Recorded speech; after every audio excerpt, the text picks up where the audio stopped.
Hello, and thank you for listening. My name is Luke Mardigian, the owner of the Mardigian Agency in St. John's, Michigan. And a lot of people ask me, why do you have a radio show? Well, we've been able to do something that a lot of captive insurance agents have not been able to, and that's have a scalable sales team and a self-managing operations team. And because of that, we've been able to grow our agency to double the size of the average captive insurance agency. And so this show is all about us sharing how we've been able to do that tactically and practically. And today we're going to talk about something that every business owner just starts to squirm when you bring it up, and that is money. So if there's anything you shouldn't be afraid to talk about inside your business, it's money, right? Isn't that the whole purpose of businesses, is to gainfully employ local people and produce revenue that can be spent in the economy? Yes. And yet, the thought of discussing payment with your customers or profit margins with your teams is enough to make every business owner squirm. So why does it cause them to avoid it? Because we're going to talk about it today. It is an uncomfortable topic that you think it's kind of like the whole concept. It's basically like what our parents, we don't talk about money, right? Like there's always, it's never a thing that is on topic. It's never something that's allowed. And today we're going to talk about how talking to your customers about money with confidence and building transparency around this topic is key to a healthy culture and a healthy relationship with your clients. And joining me for today's discussion is our guest, Alec Nurnberg, Director of Operations. And my awesome co-host, Eric Gestring, the Mardigian Agency. So why do most business owners struggle to talk about money with their customers and their team? And what makes them uncomfortable? Vulnerability, maybe. You're opening up it's not personal. It's still organization finances, but. Well, so I had this great conversation on the way to a wedding with my wife and one of her friends. She was sitting there kicking back and forth the pros and cons of changing jobs. And so one of the things that she didn't talk about was money, because it's taboo and it's weird or whatever the story is. Well, finally I just go, but how much money are you making right now? And my wife, Sarah, turns to me and she goes, you can't ask that. And I was like, well, she's asking our opinion on changing careers. Like that is a critical piece. If she's making $40 an hour, I don't think she should leave. But if she's making $10 an hour, she probably should leave. Even if this other job may not be as good of an opportunity, if she's going to get a $4 or $5 bump, like that's worth doing for 6 months or a year and to see if it works out. Definitely. And so it's that you can't ask that. That's not okay. But as insurance agents, we ask business owners and individuals every single day what their income is, right? Because we can't set up proper liability limits without understanding their income and net worth. And then we actually can't insure a business at all if we don't know their payroll numbers and their gross sales. So we always make people feel uncomfortable. It's to the point where it's not uncomfortable for us, which is why we're doing the show. Because for us, it's part of our job. Yep. It's what we got to do. It's like a financial advisor. Financial advisors aren't like, oh, I'm uncomfortable asking them how much they want to put away into their 401k. They're like, how much do you want to put away in your 401k? Right. We're also the loving agents that tell you, hey, you think this insurance is too expensive, you probably shouldn't have bought that 2021 Corvette right now. Yeah. That's probably not a good financial decision because you're going to pay $400 a month for your insurance. What? I didn't know. Well, that seems ridiculous. Yeah, like third of my car payment now. Yeah, you're like, yeah. If it seems ridiculous, you shouldn't have the Corvette. Yes, right. Yeah, like if you're buying it, then you should have no other issues, yes. Right? So it's kind of one of those things where money makes people feel weird and uncomfortable, and I really think that's like a baby boomer generation. Specifically, that generation was really, really taboo on talking finances. Yeah. It's like they don't want, the whole concept of, I'm sure you heard this, somebody isn't rich if they tell you they are, and somebody is rich if they don't tell you are. Right. Okay, well, that's kind of, I've heard that like 10 times in the past few months. It's just not true. There's actually people who are really wealthy and have nice clothes and nice houses and nice cars, and actually the majority probably have nice clothing, nice houses. That comes from this book, The Millionaire Next Door, which came out like 30 years ago. And people use that data from the 80s and 90s to determine what the modern millionaire looks like, okay? And it's quoted all the time. I see it in like Medium articles all the time that the average millionaire only makes X dollars. And it's like, well, that was literally, I know what that's from. It's from The Millionaire Next Door, and it's 30 years old. So, most business, so that's the personal side, right? That's like the social interaction.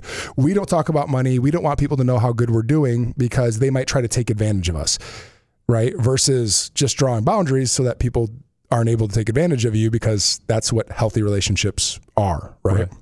So if a buddy comes to me and asks to borrow money, the only time I'm going to give him that money is when I want to, because it's my boundary that I set. And so I don't have to give you money, but if I do want to, then I will. And that's a boundary versus, and some people can't draw boundaries. So that's why, years and years of getting screwed over by family and friends who borrow money, promise they're going to pay it back, blah, blah, blah.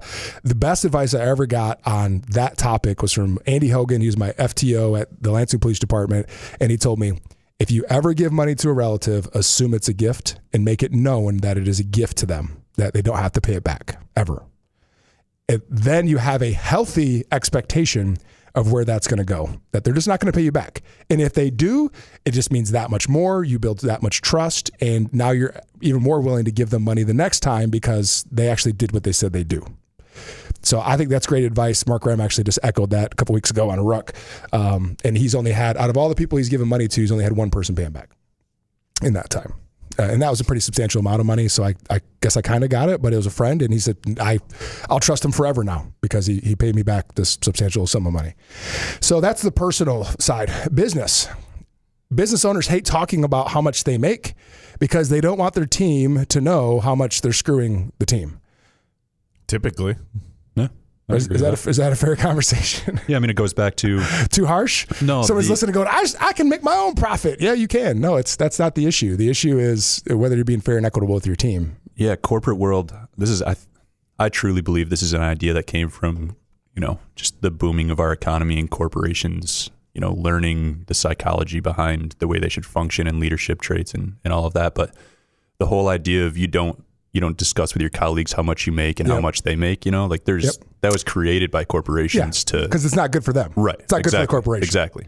So I think that crosses over, for sure. Yeah. I actually just saw a tweet last week or the week before that someone said, I met with one of my male colleagues and I found out he's making 30 grand more than me. Yeah. And so we both went together to our management and said, that's not fair. I do just as good a job as he does. He affirmed that I do just as good a job as he does. And they brought me up to his salary. Yeah.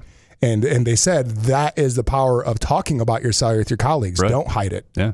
Find out how much they make. It's a revolution to, open that conversation up and kind of fight back a little bit against, It's interesting though, Ray, because it happens all the time, every day still. It does. I would say the vast majority of business owners will refuse to be transparent about the operation costs and profit margins at all because of the risk of the turmoil that could come from it and them have to be exposed that there's all this money that's just being squandered or whatever. And they could be very fair, and it could just be that it's uncomfortable. It could be very fair and they just don't want to open it up because they think, if the sales team knows we're doing so well, they could be okay with losing a little motivation and, as long as they're getting their job done. So there's a couple different ways to see it, but I think it is important to... It's definitely to face that discomfort. It's a nuanced topic. Yeah, right. For sure. It really depends on your business model, your culture, all that stuff. Absolutely, So if your culture is, we don't talk about money ever, then that's your culture. Yeah, right. That's fine. But that needs to be clear out the gate. For sure. So that people aren't wondering what their raise is going to be every year. Right. That's part of the culture is you don't know what raises, you don't know. That's where I previously worked Fortune 500 company. They were very, very tight-lipped about money. Like they would not discuss it. And there wasn't even a process in place to give you a bigger raise if you did better than all your colleagues. Mm-hmm. And that's their model. And one of their core values is prudence. And so that's kind of what it's like very clear out the gate that, like I always joke that prudence is another way to say cheap, so it's a fancy way to say cheap. It's not one of those things where people get hired there and they're like, oh, I thought I was going to make a ton of money and I was going to get big raises. No, they're very clear. That's right in their core value. Yeah. They're not going to they're going to be thrifty. They're not going to just pay you as much as you want. As far as players and having really good talent, I feel like being on the side of being okay with talking about margins and talking about profit and talking about overhead or expenses, I think you're actually going to entice them to want to be a part of it. Team players. Yeah. So there's a difference here because there's selfish ones. Yes, you can have a high performer. Okay, look at every NFL team. There's always that one or two guys. There's always a T. Owens, right? Yeah, right. Yeah, no, that was like his brand, right? His brand was "I'm about me, pay me my money," right? I mean, it's literally Jerry Maguire, show me the money, right? Show me the money. And so you got to be careful because the A players are going to want transparency so that they can manipulate it against you. That's why you have to know and that's why I actually think it's a huge positive to talk about in a transparent way where the money's going and what the percentages are, because I want to know right now where my team stands on whether they're okay with the agency making any profit at all. Because if I find out that somebody is not okay with the agency making profit, then that's a sign that they don't fit in the culture and they need to move on. Right. I would rather know that now than later, when they try to flip it on me or manipulate me into getting whatever that's a complete contrast. Yeah, that has to be known, and that'll destroy a culture. Actually. Well, we had a hire last year that he flat out said, "I'm very comfortable with other people making money on my efforts. I just want to be compensated fairly, and I want to know exactly what I'm getting on a monthly basis." Right. A player, right? He's an team player. Yeah. And when you talk to top salespeople, they know what a fair commission split is. You know, like just in general, what I've learned from a number of industries is about 66% is the highest you'd want to go on a commission split. So if you make $1,000 on a deal, no more than $666 should go to your salespeople. And it all depends on everybody's model, because some people it's a one-time only sale, and so they get a bigger cut of it because or the company keeps a bigger cut because they only make that money once. Right. And ours is a renewal-based business, right? Insurance, every year they renew, and we get commissions some models again. Vary, yeah. So we can pay a little more because we know we have a lifetime value of that client that we can count on. So I think it's a good thing to just be honest and transparent and throw it out there exactly where it's at. I probably go to the extreme, right? We sat down with our sales team, showed them profit and loss. I mean, here it is, guys. Right. I'm not BSing you. I'm not making stuff up. Here it is. This is what it is. This is why we have to make the decisions that we're going to make moving forward. And what I found is that level of vulnerability is reciprocated back. Of the team goes, "Oh, okay, we get it. Yeah. Well, if I do this, that's not going to be enough money for me." Well, I totally understand. That's why you got to do X instead. And I think that having that out there allows you to see your culture like looking in a mirror. I think the old saying is, money doesn't change you; it makes you more of who you already are. So if your team, when you inject a money conversation into a team conversation, all you're seeing is an amplified version of who they already were. Oh yeah, kind of just exaggerated sort of in a way. Yeah, right. It's more profound. Yeah, litmus test.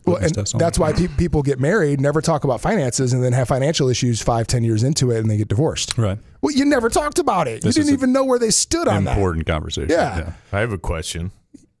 Go. How is a business owner negatively impacted when they avoid talking about the money with their team or their clients? Like, what does that look like? So I'll use my previous employer and a good friend as examples.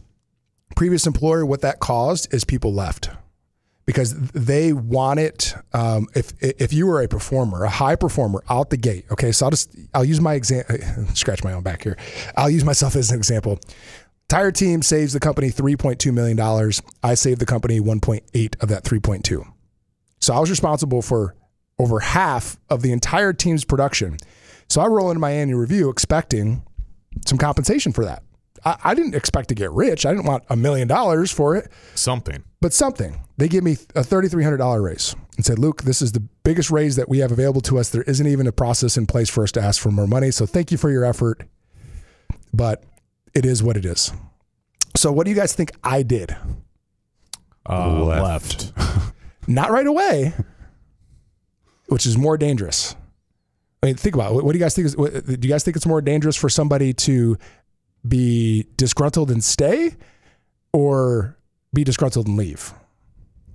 Probably more. The situation dictates, I think. But so most people, and this studies have verified this, people will earn what they think they're worth, whether you pay it to them or not. Yeah. So your production went down if you stayed. Well, if I get the same raises as everybody else, then what's the point of me burning the barn down? Right. Mm-hmm. I'll just save the company a couple $100,000 like everybody else and get the same raise as everybody else. Right. And by the way, I know that I'm worth $1.8 million, per year in savings. And so I'm not going to work 40-hour work weeks.